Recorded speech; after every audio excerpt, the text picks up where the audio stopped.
Thanks for having me out there. Prior customers, you gotta love it. All right, so what am I in today? I'm in a cast in place foundation. That's called poured concrete. You can see by the forms here that there were two forms that the concrete was poured into, cast into place. There's a footing in which those walls sit on, and then the floor sits on that. What we have is a system that was put in, and the system was put in with a finished basement already in place, and this is a no-no. And the reason why is we see this big gap here. There's no concrete. So with no concrete under the wood stands prey to, obviously the water, bugs, and everything else. And we can see that the concrete was actually poured up and on the wood. It's an extreme no-no. So, good news is, it's an easy fix. So there's no police for us. Talking about how to handle these situations. How do we handle it? The way any major engineering group would. We would remove what's there. We would put a geotextile in the trench, which is fabric that allows water through, and it also cleans the water.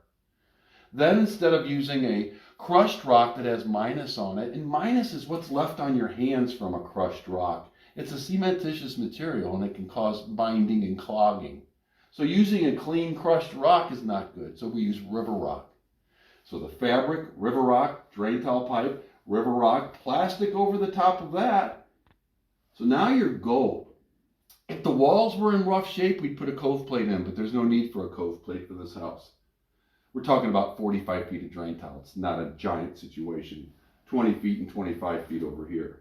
Pump in the back corner. There's an outlet above it already. The panel's above it. It's there, so it's grandfathered. We're going to put a closed basin in and fix that. Discharge is already in place. The walls are in good shape. We're going to have the rest of the drywall taken up, though, because we're going to do this right, and this bottom sill board will get taken out. What's really important about this now is that board be a sill board that's treated lumber, and don't nail it into the new concrete. Glue it down. Then you can scab into your 2x4s and put your wall back up, and you'll be in good shape. At that point in time, we talked about the floor. Trying to do an epoxy floor is real easy to apply the epoxy, make it look pretty. What happens is the concrete, you're trying to count on it getting it clean enough, and you're also trying to count on it not having any spots of water in it, which would turn it to fog in a white. So staining the floor is usually a better idea for a long-term effect. We can talk about that later. So we're going to bring the drain tile system from this area. The wall turns here. We're going to bring it across the front of the house. Now, we talked about a patio outside. Fortunately for you, show this to the gentleman that's going to be doing the front porch. But what the real issue is the big void that's in the corner over here. And we want to make sure that that's filled with a cementitious material and is mechanically tamped so that there's no voids there.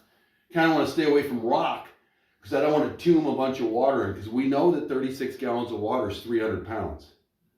The tensile strength of a 3,000 pound pour is 300 pounds, 10%.